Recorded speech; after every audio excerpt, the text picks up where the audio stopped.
Having recently gone through the process of contracting this coronavirus, luckily with relatively mild symptoms, I now find myself on the other side of the illness, but still in no less a state of social distance and general isolation. As we're all learning, this is a strange, frustrating and often distressing experience when the presence of family and friends is no longer possible and the normal structures of life are suddenly removed. At such an unprecedented and anxious time in all our lives, my wife and I are thinking particularly of all those who have lost their loved ones in such very difficult and abnormal circumstances, and of those having to endure sickness, isolation and loneliness. As patron of Age UK and my wife the patron of SILVERLINE, our hearts go out to all those older people throughout this country who are now experiencing great difficulty. However, we also know that in every community up and down this land, where people of all ages are being affected by this virus, there are truly wonderful neighbours, individuals and groups of volunteers who are providing ceaseless care and attention to those most at risk, and that all this network of selfless assistance is in itself helping to provide vital support and reassurance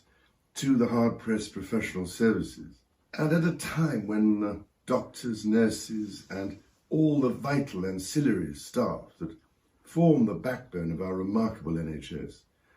are increasingly under such enormous strain and risk as they battle heroically to save lives in intensive care centres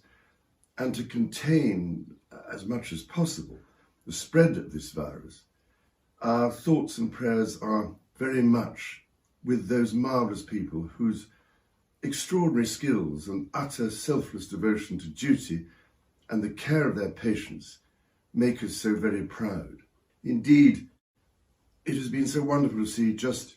how many across the United Kingdom have signed up in their hundreds of thousands to be NHS volunteers, offering their help to do whatever they can to provide support to those on the front line.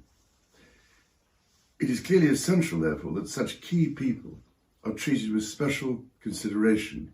when coming off their exhausting duties and trying to do their shopping, for instance, while having to contend with constant anxiety about their own families and friends. In this regard, we also think of all those many shop workers who are toiling as hard as they can throughout each and every night to keep supermarket shelves stocked, a further emergency service on which we are all relying. As a nation, we are faced by a profoundly challenging situation, which we are only too aware threatens the livelihoods, businesses and welfare of millions of our fellow citizens. None of us can say when this will end, but end it will. Until it does, let us try and live with hope and, with faith in ourselves and each other, look forward to better times to come.